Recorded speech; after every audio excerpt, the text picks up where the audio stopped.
GX1 and the 20mm 1.7 pancake. I wanted to get myself a lightweight, almost pocketable mirrorless camera. So I found this Lumix GX1 from Facebook Marketplace. The camera came with two lenses, a 14 to 42mm pancake power zoom lens and a 45 to 175mm telephoto zoom lens. Those lenses had quite dark maximum apertures, so I thought I'd get something better for the camera. So I bought the Lumix 20mm 1.7.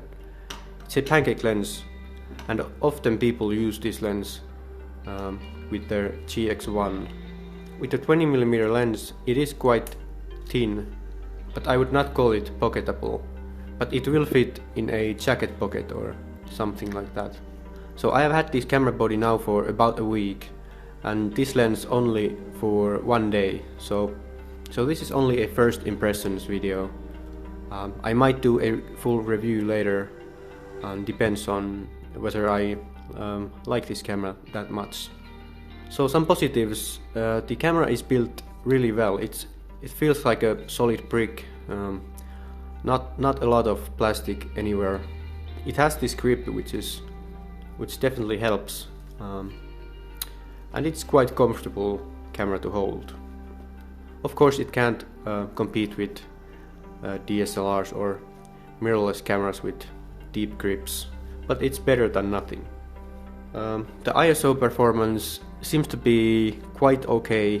When I only had the dark 14 to 42mm, I shot a little bit in the dark, so I had to push the ISO to 6400 or even 8000.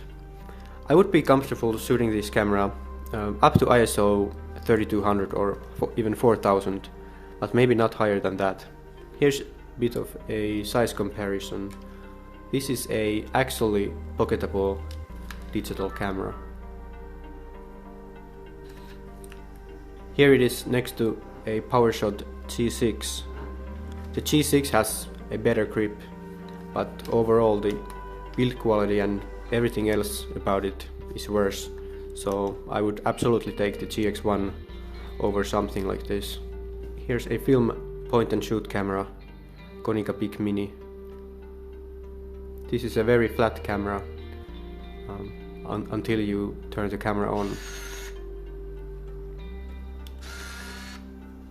It feels like every GX1 owner has this lens for some reason, when there are actually many other choices you can buy for the system. But maybe this is the best one you can get.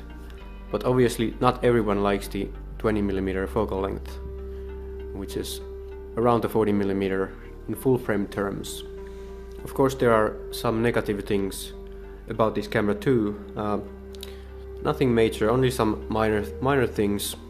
If I was to shoot in manual mode, I would probably like there to be a secondary dial, because there's only this one, and if you want to change between the shutter speed and the aperture, you have to press and then change the other value. But it's actually quite clever design, but I feel like they could have added a front dial here. Another negative, the fact that it's not a pocketable camera.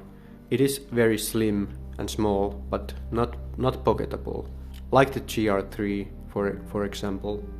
If you want to shoot video, there are no manual exposure controls for video.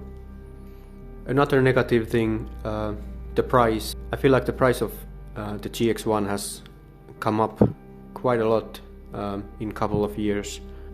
I got mine for €100 with those two lenses, which I think is a really good price, but that's not the price you usually pay for one.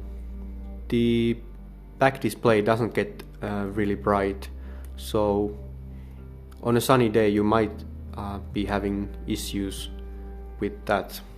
The battery life has been, I would say, excellent even.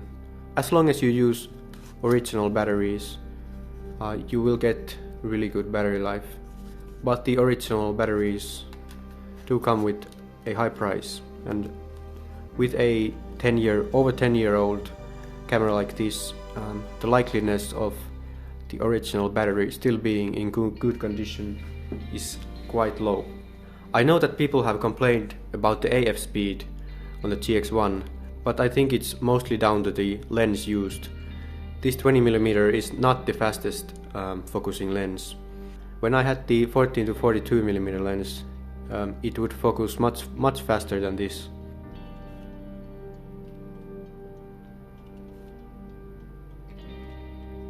If you like the way this Konica Digicam looks, make sure to comment down below and I will make a video about this one. I have looked at the RAW files coming from this sensor, and I have noticed that they have this purple cast to them. I don't know why it happens. Has it just been so purple outside when I have used it? If you've been thinking of buying a GX1, I would suggest to also look at the other models, the Pen series and the GF series. The price of many of those cameras is not as high, and they will give you a really similar experience. So this was my first look at the GX1. I will now show some picture samples I took this week, mainly today and yesterday.